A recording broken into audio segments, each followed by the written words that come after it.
ये operators explain हो गए थे।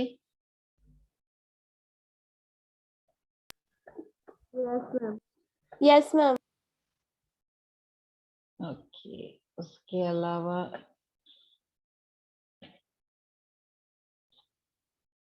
मैम ये भी हो गए थे। ये भी हो गए थे।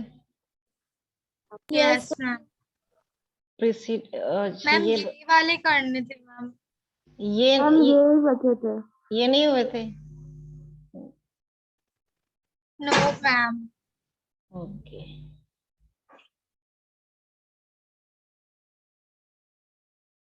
ये प्रेसिडेंस बता रहा है। जैसे मैथमेटिकल इक्वेशन हम सॉल्व करते हैं ना मैथमेटिक्स में, तो पहले पैरेंथेसिस को सॉल्व होता है बॉडमास रूल से। मैथ में याद है BODMAS rule? Yes ma'am. So here also Yes, ma'am. when computer solve any Yes ma'am.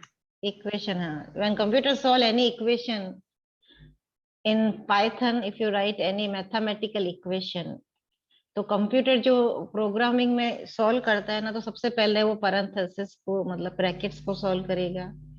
तो ये डबल टाइम जो मल्टीप्लिकेशन साइन था जो कि एक्सपोनेंशियल कहलाता है, समझाया था ना मैंने, पावर वाला सिंबल। यस मैम समझाया था। पैरेंथेसिस के बाद ma'am. वो एक्सपोनेंशियल को सॉल्व करेगा अगर इक्वेशन में है तो। उसके बाद ये पॉजिटिव और नेगेटिव वैल्यूज, प्लस माइनस नहीं, वैल्यू पॉजिटिव है या नेगेटिव है, जो वैल्यू नेगेटिव हो गया उसके आगे माइनस लगता है ना, तो पॉजिटिव और नेगेटिव वैल्यू को सॉल्व करेगा।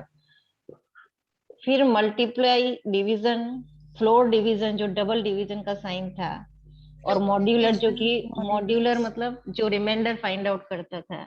इनका प्रेसिडेंस इक्वल है। प्लस मल्टीप्लिकेशन जो पहले आएगा उससे हाँ, पहले वो जो solve पहले आएगा ना लेफ्ट हैंड साइड से, वो पहले सॉल्व होगा। इनका प्रेसिडेंस इक्वल है, तो अगर ये सारे प्रेजेंट है इक्वेशन में, तो जो पहले आएगा वो पहले सॉल्व होगा। ऐसे ही प्लस माइनस का भी, मतलब एडिशन और सब्सट्रैक्शन का भी इक्वल प्रेसिडेंस है, जो पहले आएगा वो पहले सॉल्व होगा। उसके बाद वो कंपैरिजन जो less than, greater than, equal to, not equal to, ये उसके बाद का प्रेसिडेंस है। फिर ये Boolean operator, Boolean not, and और नॉट, और जो हमने पढ़े थे। तो ये अगर इक्वेशन में सारे ऑपरेटर है तो कौन सा पहले सॉल्व करे? सॉल्व तो प्रोग्रामिंग के थ्रू अपने आप होगा। मैम आपकी वॉइस थोड़ी कट कट के आ रही है। एक मिनट में, स्कूल से क्लास लेने का यही प्रॉब्लम है। ये मैं नेटवर्क चेंज करती हूँ। आ रही है अभी? Okay ma'am. यस मैम आ रही है। एक बार मैं फिर भी चेंज कर देती हूँ।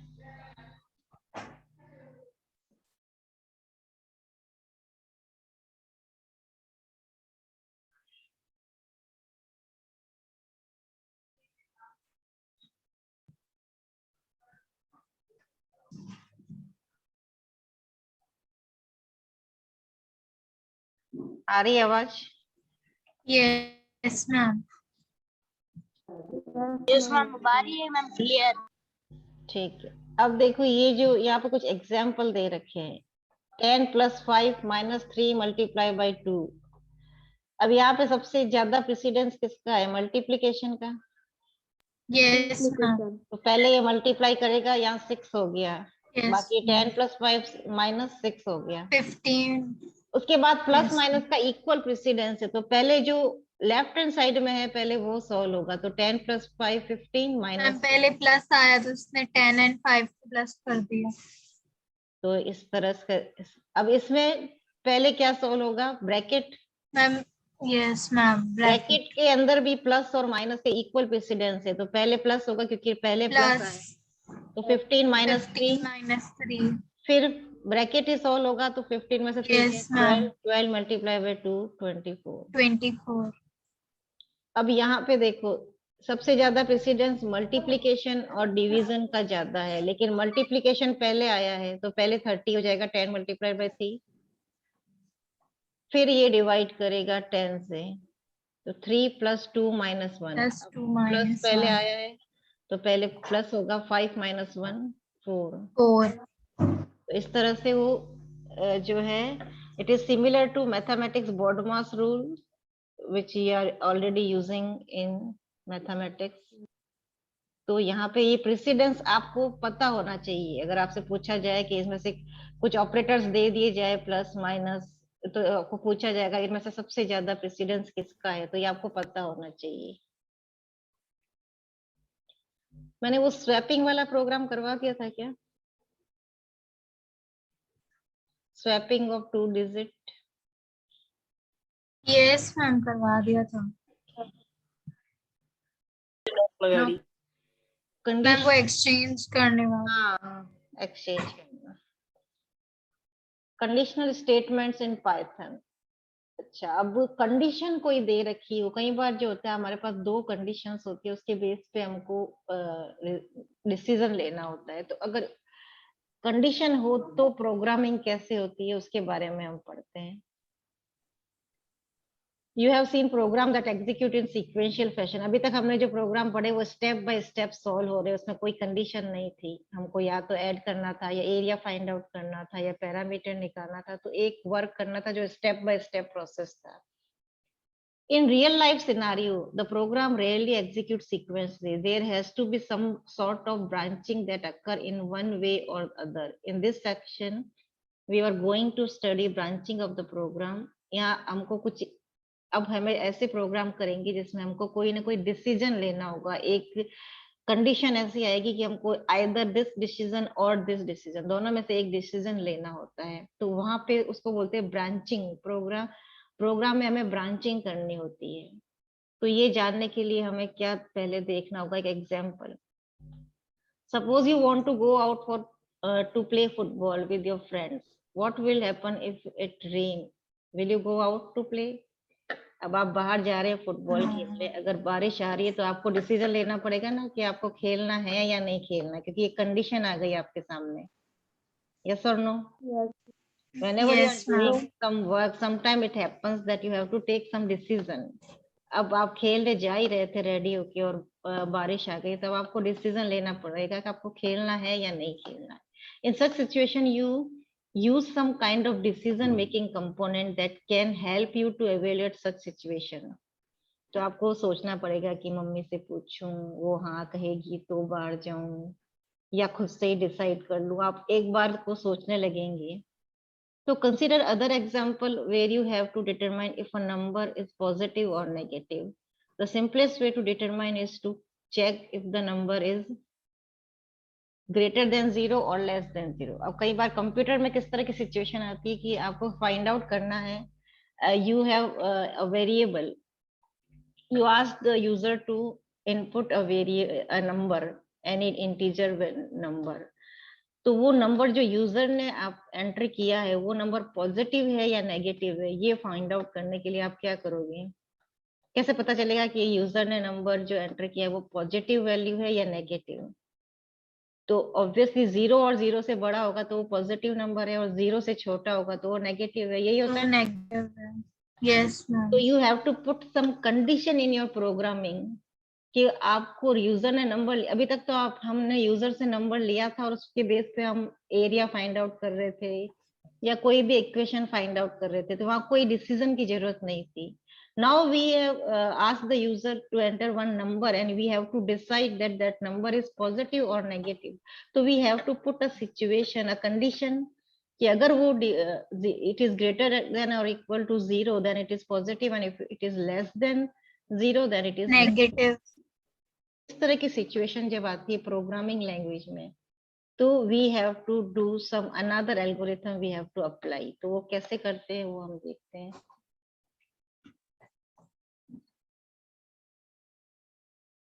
ये आपको याद है, आपने क्लास 6 में पढ़ा था क्या इस तरह का फ्लो चार्ट? No ma'am. नहीं पढ़ा था No, पहले कोई क्लास No, में? ma'am. तो स्मॉल बेसिक के टाइप नहीं बताया था कि मैंने एल्गोरिथम ये यस मैम ऐसा स्मॉल बेसिक में था एक फ्लो चार्ट मैम फ्लो ऐसे टाइप का। चार्ट सी यस मैम नोटबुक में भी बनवाया था आपने। बनवाया था ना? तो ये फ्लो चार्ट यस क्या होता है? फ्लो चार्ट मतलब होता है कि आप स्टेप बाय स्टेप कोई चीज को कैसे सॉल्व करते हैं।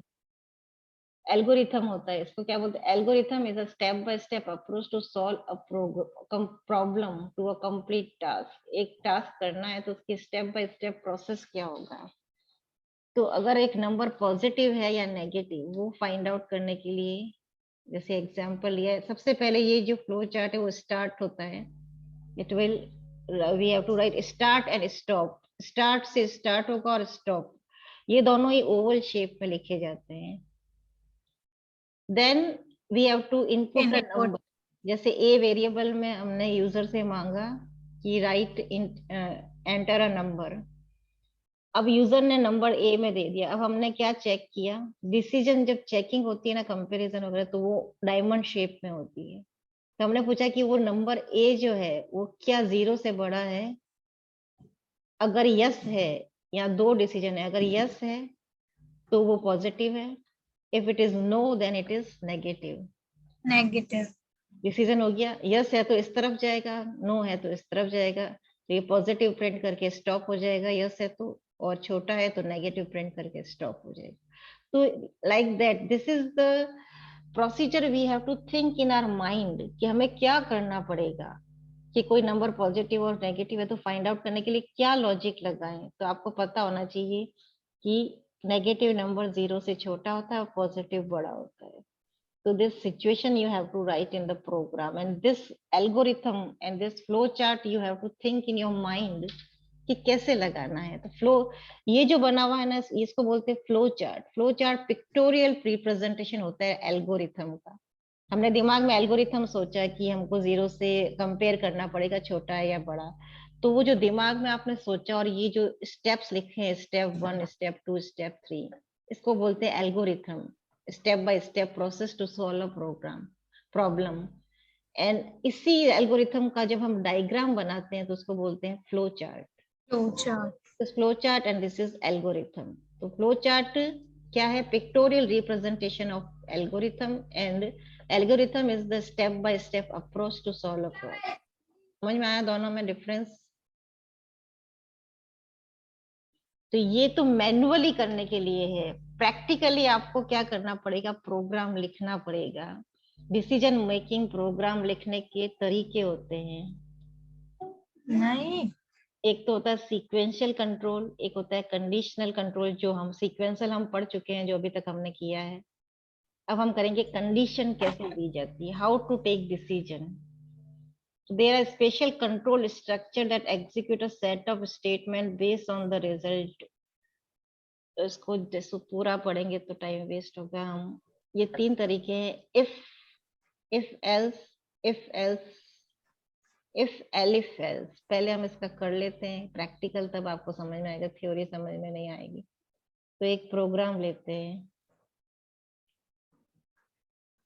देखते हैं कोई एग्जाम्पल दे रखा है कि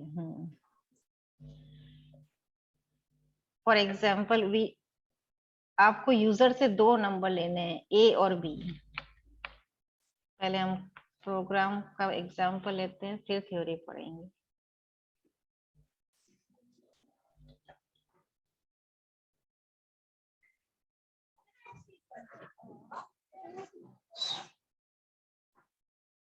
यूजर से 2 इंटीजर नंबर मांगने के लिए हम क्या लिखेंगे?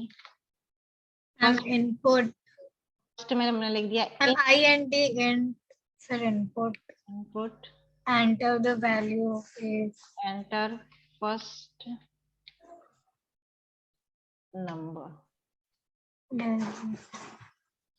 ठीक, Yes. तो जैसे यूजर ने डाला 29, फिर B int Input. Enter second number. Second number. जैसे डाल दिया 65। अब मुझे क्या पता लगाना है? यूजर ने 2 नंबर डाले, अब यूजर से हमने पूछे, यूजर की मर्जी है, वो उतने नंबर डाले। I want to find out that which number is greater, दोनों में से बड़ा नंबर क्या है। तो उसके लिए क्या सिचुएशन लगाना पड़ेगा हमें, बता सकते हो आप? कैसे पता लगाएंगे? हम is. हाँ, हम पहले is लगाएंगे मैम, फिर a greater than b. Comparison करना पड़ेगा कि क्या ए बी से बड़ा है। Yes ma'am. तो ये जो Yes. कंपैरिजन करना होता है ना, उसके लिए आपको क्या लिखना होता है, if statement, if A is greater than B, और फिर कॉलन का साइन। ये क्या होगा, दो विंडो ओपन हो गई। क्या लिखना है, if if A greater than B, B, और फिर Greater than कॉलन B. का साइन लगाना, जैसे कॉलन। फॉर्मेट है। तो क्या ए, अगर ए बी से बड़ा होगा, अगर ये बात सही होगी तो क्या प्रिंट होगा? Ma'am yes. तो ए की जो भी वैल्यू है वो लिखी आ जाएगी, फिर लिखेंगे is greater than B, B. ये लिखा हुआ आएगा। हमको Yes. सवाल क्या करना है, ये फाइंड आउट करना है बड़ा कौन सा है। तो अगर मैं एंटर प्रेस करती हूँ, ये हम उस विंडो में लिखते हैं, स्क्रिप्ट विंडो में, इसमें नहीं हो पाएगा।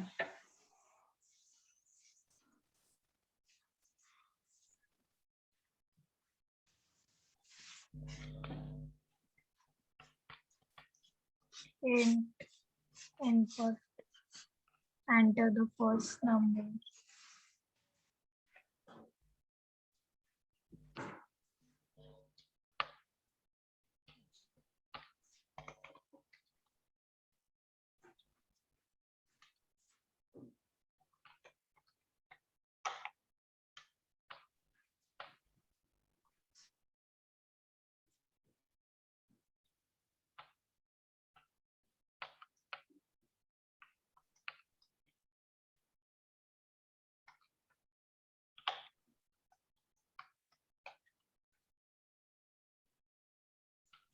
फिर हमने क्या लगाया, if A is greater than B, B, colon, colon.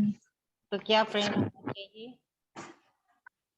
A A is is greater than B. B. B. ये बी और ए को मैंने बिना डबल कोट्स क्यों लिखा, क्योंकि ये वेरिएबल की वैल्यू स्टोर है इसमें। मैम वेरिएबल की तो अब वैल्यू यहाँ स्टोर। पे ए में हमने कुछ भी एंटर किया होगा, वो लिख देगा ए ग्रेटर है, और अगर ए ग्रेटर नहीं हुआ तो ये तो तभी प्रिंट होगा जब ए ग्रेटर होगा। तो यस मैम। अगर ए ग्रेटर नहीं, ए ग्रेटर होगा तब तो ये प्रिंट कर देगा, लेकिन अगर ए ग्रेटर नहीं हुआ तो वो क्या प्रिंट करेगा? तो हमको एल्स भी लिखना पड़ेगा, इफ के साथ हमें क्या लिखना पड़ेगा, Else. ए से बड़ा है तब तो ए प्रिंट होगा, और बी से छोटा है तो हमको एल्स लगाना पड़ेगा। Script mode else print B. B is greater ये than छोटा है तो B. ऑब्वियसली बी बड़ा है। Yes ma'am. Yes, ma'am. Greater B. अब इसको सेव करते हैं।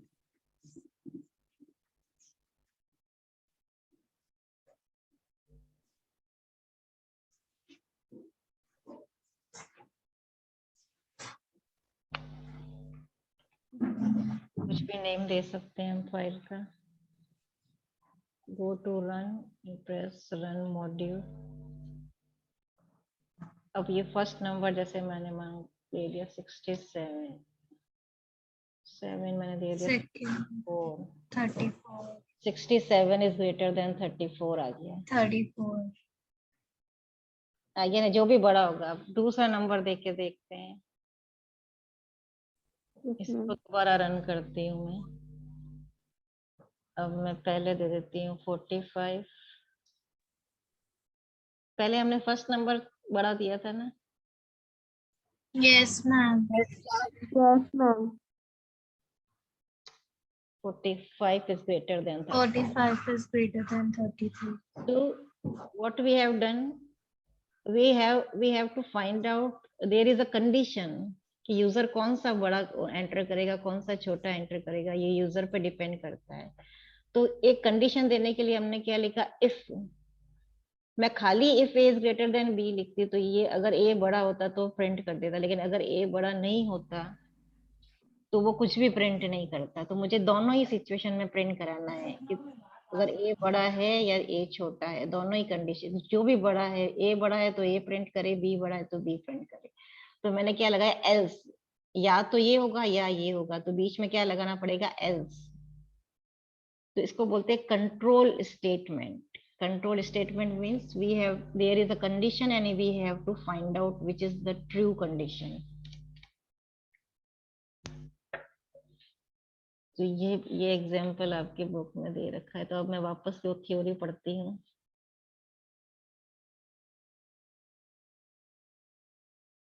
Conditional control structure. These are special control structure that execute a set of statements based on the result of the single condition. या जो हमने if करके लिखी है ना, वो क्या थी, कंडीशन. एक सिंगल कंडीशन थी हमारे पास कि ए जो है वो ग्रेटर है या नहीं. So they are also known as selection control structure. Every condition will always result in either true or false. या तो वो कंडीशन ट्रू होगी या वो कंडीशन फॉल्स होगी. दो ही हो सकता है. जो भी हमने कंडीशन लिखी है या तो वो ट्रू होगी या फॉल्स होगी. तो वो लिखने के लिए एक तो होता है खाली इफ, एल्स नहीं लगाएंगे या एल्स लगाएंगे. मैंने करा है. एक और है इफ एलिफ एल्स. वो क्या होता है वो हम आगे पढ़ेंगे अभी. तो ये इटरेशन वाला हम बाद में पढ़ते हैं. पहले इफ कंडीशन देखते हैं. If statement. The if statement consist of a boolean expression followed by statement or block. The keyword if is used to evaluate a condition. The if में हमने क्या लिखी, कंडीशन लिखी. The block is executed only if the condition is true. तो if में इसके साथ अगर मैंने else नहीं लगाया होता, जैसे इसमें चेंजेस करके देखते हैं, मैं else हटा देती हूँ, खाली if लगाया मैंने. अब मैं इसको एक बार सेव कर देती हूँ एंड रन. 45 87. तो इसने, क्योंकि ए बी से बड़ा नहीं था तो इसने कुछ भी प्रिंट नहीं किया. इस समय ए छोटा है ना 45 और बी बड़ा है. मैंने कंडीशन क्या डाली थी कि if A is greater than B, तो मुझे क्या करना है, A is greater than B लिखना है. तो क्योंकि ए ग्रेटर नहीं था तो इसने कुछ भी नहीं लिखा. अब मैं दोबारा इसको रन करती हूँ. इस बार ए को ग्रेटर करते हैं.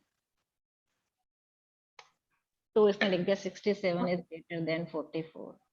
44. अगर मैं ओनली इफ लिखूंगी, एल्स नहीं लिखूंगी, तो वो अगर कंडीशन ट्रू होगी तो ही प्रिंट करेगा. कंडीशन फॉल्स होगी तो वो कुछ भी प्रिंट नहीं करेगा. देखा ना आपने. Yes ma'am. तो if you write only if condition, not writing else, then it will only print the statement when condition is true. तो यही यहाँ पे लिखा हुआ, if is used to evaluate a condition, the block is executed only if the condition is true. If the condition is false, the statement or block is ignored. फिर वो कुछ भी प्रिंट नहीं करेगा, इग्नोर कर देगा. तो उसके लिए हमने इफ लिखेंगे, इसका सिंटेक्स है. इफ लिखेंगे, कंडीशन लिखेंगे और स्टेटमेंट जो प्रिंट कराना है वो लिख देंगे. इफ के आगे कॉलन लगाना जरूरी है, ये याद रखना. ये कॉलन का साइन जरूरी है. मैम मैम बुलियन का मतलब क्या है? बुलियन मींस आइदर ट्रू और फॉल्स. मैंने पहले भी बताया था बुलियन स्टेटमेंट. Yes ma'am. या तो उसका बुलियन मतलब जैसे कंपैरिजन करते हैं ना, जैसे मैंने लिखा 78 इज ग्रेटर देन 55. ये राइट है या रॉन्ग है?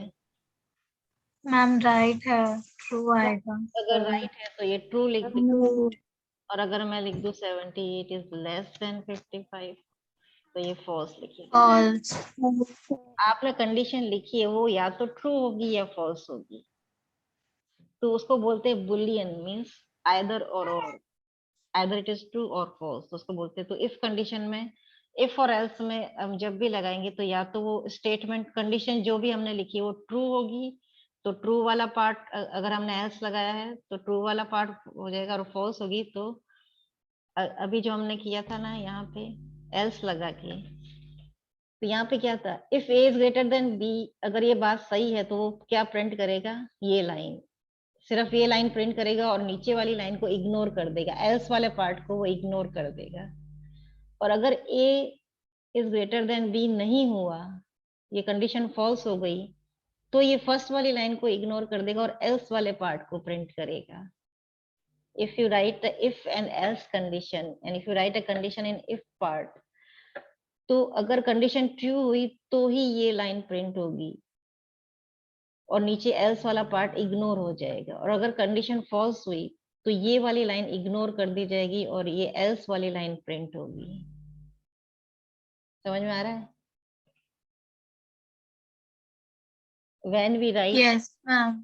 Yes, with the help of if or else, then the if the condition is true then the first line will be printed and else part will be ignored, and if condition is false then first line will be ignored and else part will be printed। और अगर हम else नहीं लिखेंगे तो ये line तभी print होगी जब कंडीशन ट्रू होगी, और फॉल्स होगी तो वो कुछ भी प्रिंट नहीं करेगा। समझ में आ गया डिफरेंस इफ और इफ एल्स में? yes, ma'am. तो यही यहाँ पे इतने बड़े में यही समझाया गया है कि अगर मैं ये इफ करके सिर्फ ये लिखती हूँ तो ये एक बी से बड़ा होगा तो ये प्रिंट हो जाएगा, नहीं होगा, बड़ा होगा तो लिख देगा 10 इज ग्रेटर, नहीं होगा तो ये कुछ भी नहीं लिखेगा। और अगर मैं यही चीज इफ और एल्स में करती हूँ तो वो दोनों ही कंडीशन में कुछ ना कुछ प्रिंट करेगा। If an structure consist of two sets of statement, the block और statement following the if condition, अगर ट्रू होगी तो ये वाला स्टेटमेंट प्रिंट होगा और ये इग्नोर हो जाएगा, और अगर फॉल्स होगी तो ये इग्नोर होगा और ये वाला पार्ट प्रिंट हो जाएगा। तो better to use if and else condition. तो अब देखो मुझे मैम एग्जाम में ऐसे प्रोग्राम पूछ सकते हैं मैम हमसे, जैसे इफ एंड एल्स का कोई प्रोग्राम देना है?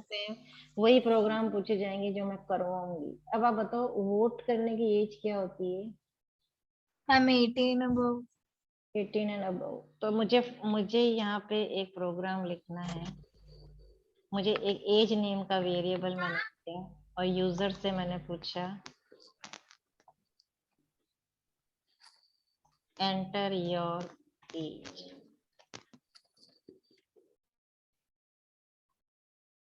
ठीक है, अब यूजर अपनी एज डालेगा। मैं कैसे फाइंड आउट करूं कि वो वोट देने के लायक है कि नहीं? या मैं क्या लगाऊं इफ करके कि मुझे पता लगाना है कि जो भी उसने एज एंटर की है क्या वो वोट दे सकता है और नहीं दे सकता है। क्या कंडीशन लगाऊं? If age is greater than 18, very good, if age is greater than. अब देखो 18। 18 के ऊपर है एज तो वो वोट दे सकता है, और 18 है तो भी दे सकता है। तो मुझे ग्रेटर देन और इक्वल टू दोनों लगाना पड़ेगा। 18 से ग्रेटर है मतलब 19 हुआ तो दे सकता, पर 18 वाला भी दे सकता है। तो या तो वो 18 से ऊपर है या 18 का है, दोनों में से दोनों ही सही है। तो फिर कॉलन का सिंबल लगाऊंगी और मैं प्रिंट क्या करूंगी,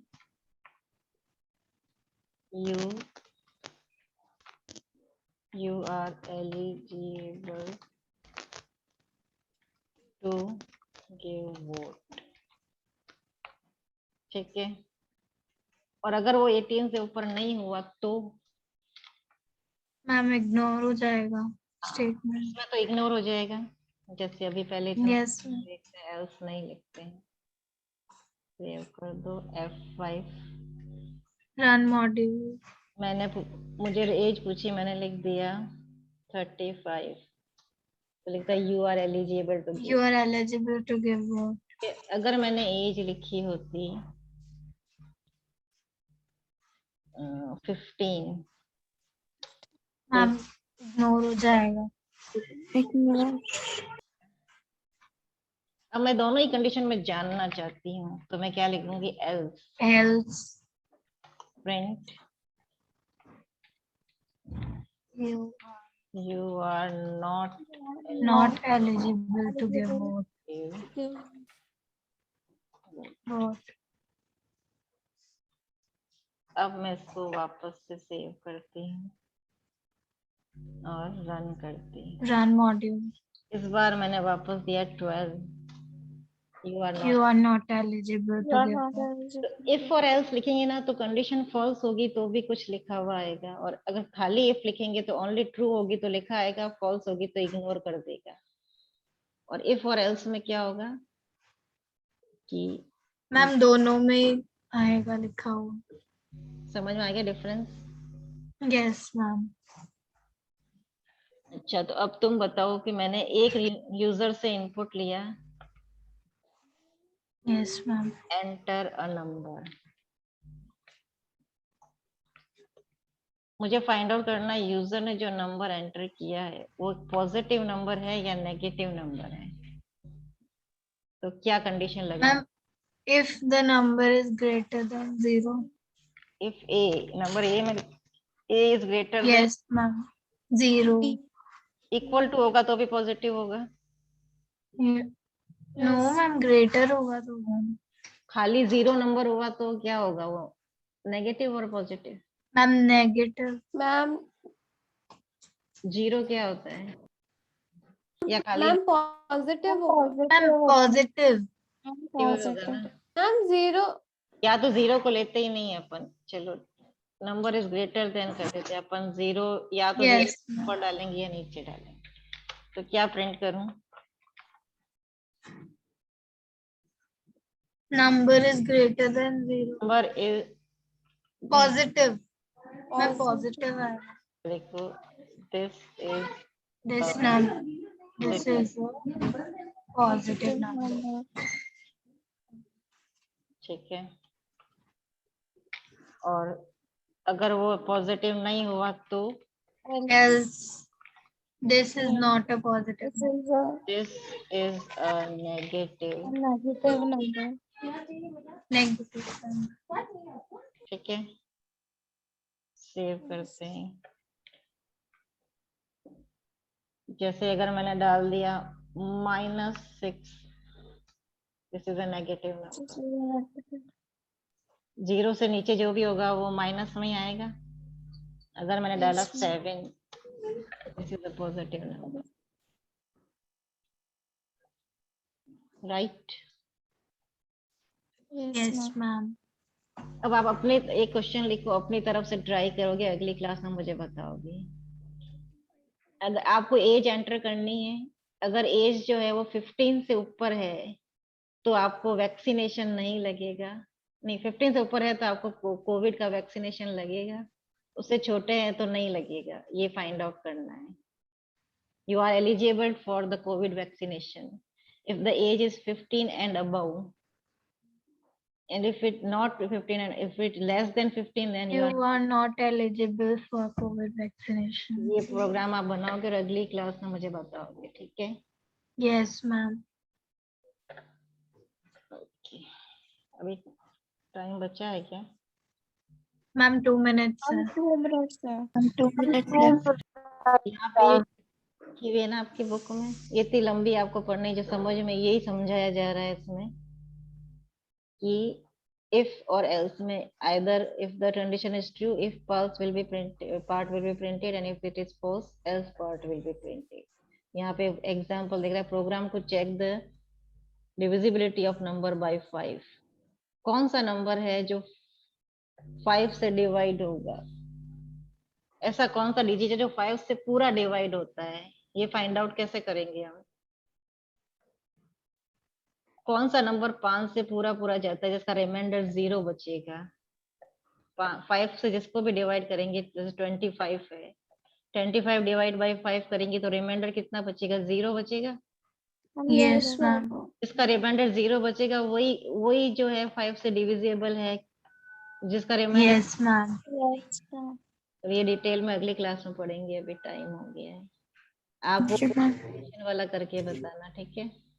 yes ma'am. Yes, ma'am. Okay then, good day all of you. Have a nice day, ma'am. Have a nice day, ma'am. Bye.